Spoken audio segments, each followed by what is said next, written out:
जी नमस्कार साथियों, एक बार फिर से आप सभी का देर क्लासेज में हृदय से हार्दिक स्वागत और अभिनंदन है। आप सभी को जो रीड के बारे में सारे सब्जेक्ट के बारे में जो वीडियो देने की जो श्रृंखला मैंने स्टार्ट की थी, उसी श्रृंखला में आज हमारा 5वां वीडियो है। इसके बाद अंतिम वीडियो आएगा संस्कृत के बारे में।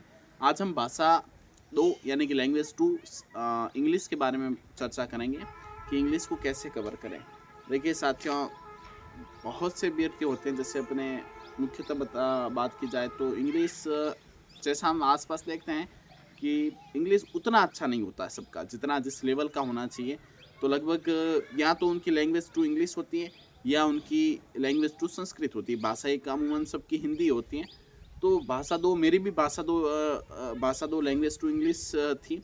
26 कुछ प्रश्न सही थे मेरे। टोटल 23 जुलाई 2022 को जो रीट प्री हुई थी उसमें 130 नंबर थे। काफ़ी सारे साथी मैसेज करते हैं कि सर आपके नंबर बताओ, आपके नंबर बताओ। होता क्या है, जब हम सामने वाले सक्सेस व्यक्ति से अगर कोई क्लास देखते हैं तो उसके साथ हमारा जुड़ाव और रागात्मक रूप से जुड़ जाता है, क्योंकि हमें इस बात का यकीन हो जाता है कि वो हमें अच्छे ढंग से बताता है। लेकिन ऐसा कुछ नहीं है। जिसने भी अच्छे से ढंग से तैयारी की है, जिसके पास बताने का अच्छा कौशल है, वो आपको सारी चीज़ें बता सकता है। तो आप ये ना सोचें आप सारे सब्जेक्ट के पूछते हो सर हिंदी में कितने थे। तो मेरे टोटल 130 थे, जिसमें सबसे ज़्यादा ईवीएस में 29 थे, फिर एवरेज 27 28 26 27 28 25 26 27 28 इसी के आसपास एवरेज था। 25 से कम शायद ही किसी में थे। 24 25 ऐसे ही कुछ एवरेज था, मतलब 25 26 27 28 मानिए। हाईएस्ट थे ईवीएस में 29, टोटल 130 नंबर थे। तो आज हम लैंग्वेज टू इंग्लिश के बारे में बात करेंगे। देखिए साथियों, सबसे पहले यही पूछेंगे कि सर आप इंग्लिश मीडियम से स्कूल से थे क्या? नहीं, मैं भी आपकी की तरह, या मतलब आप में से बहुत सारे साथी जो गवर्नमेंट स्कूल से थे। मेरी भी पहले से 12वीं तक की जो स्कूली शिक्षा हुई थी वो गवर्नमेंट स्कूल से हुई थी। तो आप वैसा कोई इंग्लिश मीडियम का बैकग्राउंड भी नहीं था। तो इंग्लिश टू भाषा लैंग्वेज टू के रूप में मैंने उसका क्यों चुनाव किया? मेरे चुनाव करने के पीछे ये कारण था कि मेरी संस्कृत भी उतनी अच्छी नहीं थी। ठीक है ना? हालाँकि आपको मुझे संस्कृत के बारे में वीडियो देना है तो मैं कोशिश करूँगा किसी और से दिलवाऊँ या आप उसके बारे में थोड़ा देखूँ। तो संस्कृत उतनी भी अच्छी नहीं थी, लेकिन इंग्लिश ठीक-ठाक थी कि आ जाती है। तो फिर मैंने इंग्लिश को सेलेक्ट किया, और उसके पीछे एक कारण ये भी था कि रीट मेंस में भी इंग्लिश थी। तो मैंने सोचा कि हो जाएगा, और फिर मैंने हिंदी की शिक्षण विद्या और इंग्लिश के टीचिंग मेथड्स देखे, तो सारी चीज़ें मुझे लगभग सेम ही मिली। और इंग्लिश का जब मैंने भाषा लैंग्वेज 2 के रूप में जब सिलेबस देखा, तो उसमें बहुत अच्छे टॉपिक्स थे जो हिंदी साहित्य में मैंने पढ़ रखे हैं। जैसे अलंकार हैं, इंग्लिश में क्या कहते हैं अभी मैं आपको बताऊंगा। जैसे अलंकार है, सिमिली है, मेटाफोर है, उपमा अलंकार है, रूपक अलंकार है। ऐसी सारी चीज़ें थी। तो मैंने सोचा कि भाई साहित्य का पोर्शन करना ग्रामर की तुलना में अ, एक लिमिट होता है। लिमिट तो नहीं, लेकिन फिर भी कहते हैं कि ग्रामर की तुलना में तो साहित्य को करना सरल होता है, क्योंकि ग्रामर में घुमा फिरा के ज़्यादा पूछने का चांस रहता है।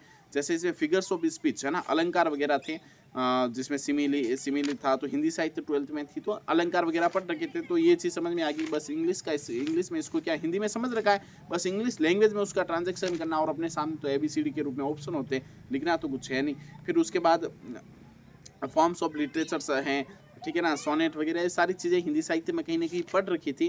तो उसके आधार पर जैसे शेक्सपियन है, इंग्लिश सोनेट है वगैरह, तो इस प्रकार से ड्रामा है, द एलेजी है, तो ये सारी चीज़ें पढ़ रखी थी। तो उस हिसाब से मैंने लैंग्वेज 2 के रूप में इंग्लिश का चयन किया। देखिए इंग्लिश के सिलेबस में हम मुख्यतः देखें, एक एक चीज़ के बारे में डिस्कस करूँगा।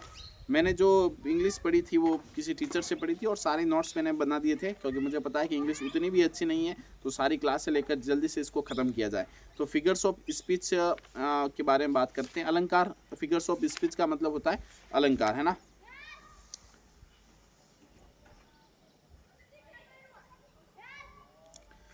तो फिगर्स ऑफ स्पीच अलंकार के बारे में बात करते हैं, तो सिमिली उपमा अलंकार है।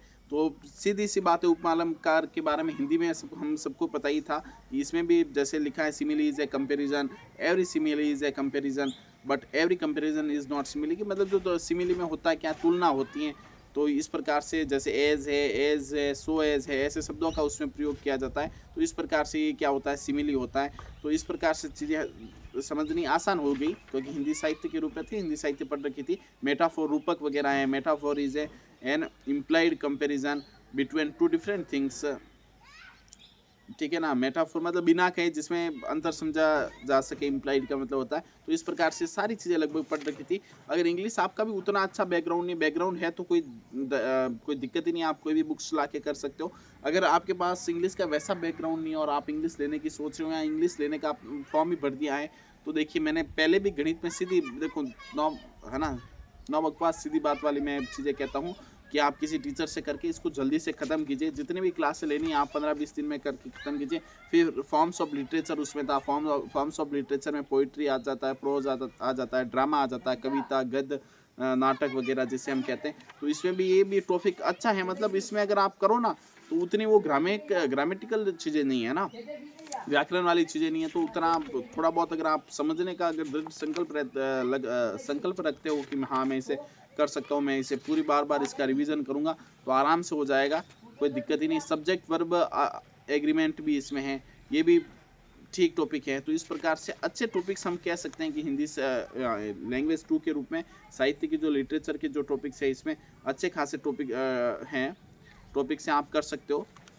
जैसे फोनेटिक सिंबल्स हैं, वोवेल्स, ठीक है ना, वोवेल्स वगैरह इसमें आ गए, तो इसमें अच्छे खासे हैं। फिर टीचिंग मेथड्स इंग्लिश का अगर आपने हिंदी का पढ़ लिया तो बस एक बार इंग्लिश का किसी टीचर से करके उसका जो ट्रांजेक्शन है उसको आप लिख लें, बाकी उसका लगभग सेम ही है। तो इस प्रकार से इंग्लिश के मुख्यतः ये टॉपिक थे और इनके बारे में हमने चर्चा की। तो बस इंग्लिश में यही कहना चाहूँगा, जैसे लिंकिंग डिवाइस है, सब्जेक्ट वर्ग कॉन्केट है, इन्फ्रेंस है, आइडेंटिफिकेशन ऑफ एलिट्रेशन है, सिमिली, मेटाफोर, पर्सनिफिकेशन, वही चीज़ें आ गई।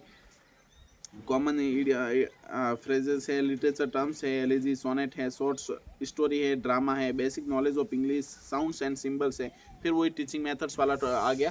तो इसमें मेरे ख्याल से तो इंग्लिश में अगर आपकी वैसा नहीं है तो आप किसी टीचर से करके इसको जल्दी से ख़त्म कीजिए और इसका बार बार रिवीजन कीजिए आराम से। कोई भी चीज़ देखो, असंभव नाम की, मैं हर क्लास में कहता हूँ कि असंभव नाम की कोई चीज़ ही नहीं होती है।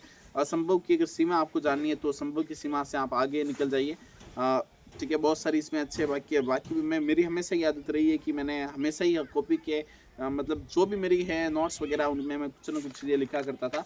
तो इसी में भी ये देखिए, आपको दिख रहा है, दिख रहा है, ये दिख रहा है, देखिए, ढूंढना उसे जिसने तुम्हारे नन्हे हाथों में किताब दी, वही है जो सच में भाग्य बांटता है। और या मैंने वो उसी टाइम थी, हमारा भी BSTC का सेकेंड ईयर वगैरह चल रहा था, तो मैंने गोल्डन चांस ऐसे करके लिख रखा था कि गोल्डन चांस है, इस अपॉर्चुनिटी को बिल्कुल आपको गंवाना नहीं है, आने वाले अवसर के लिए तैयार रहना ही सफलता का रहस्य है। तो ऐसी सारी चीज़ें आप भी, मुझे उम्मीद है, करते होंगे।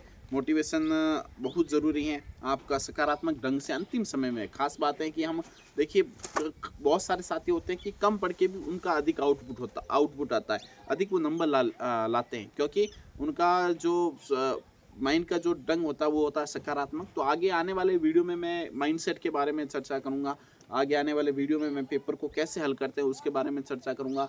आने वाले वीडियो में मैं बताऊंगा कि क्या हम टेस्ट कैसे करें, मॉक टेस्ट कैसे लगाएं, कहीं ऑफलाइन टेस्ट सीरीज ज्वाइन करें, या आपके अंदर जो भी नकारात्मकता है एक मोटिवेशन बूस्टर देने का मैं काम करूंगा। अगले वीडियो में कोशिश पूरी रहेगी जिसमें आपके सारे डाउट्स कि आपका अगर फॉर्म, बहुत सारे साथी ये भी मैसेज करते हैं कि सर मेरा फॉर्म में गलत भर दिया मैंने, तो कोई बात नहीं, करेक्शन स्टार्ट हो जाएगा। माइंड में वो चीज़ें मत चलाएं, नहीं तो फिर 27 फरवरी को उसका खामियाजा भी हमें भुगतना ही पड़ेगा। ठीक है ना, तो बिल्कुल माइंड को बिल्कुल क्लियर रखकर आप अच्छे से तैयारी करें। सफलता का बस यही रहस्य, हार्ड वर्क, मेहनत जो करना जानता है वो उसे सक्सेस भी मिल जाती है। तो आप बिल्कुल अच्छे ढंग से बढ़ते रहिए। अगला वीडियो में मोटिवेशन वीडियो एक आपको देने की कोशिश करूंगा जिसमें आपके तमाम डाउट्स वगैरह जो भी हैं, टेस्ट वगैरह कैसे, अब कौन से टेस्ट दें, मॉक टेस्ट कैसे दें, नंबर कम आ रहे, जैसी तमाम समस्याओं को मैं दूर करने की कोशिश करूंगा। एक बार फिर से आप सभी का तहे दिल से धन्यवाद।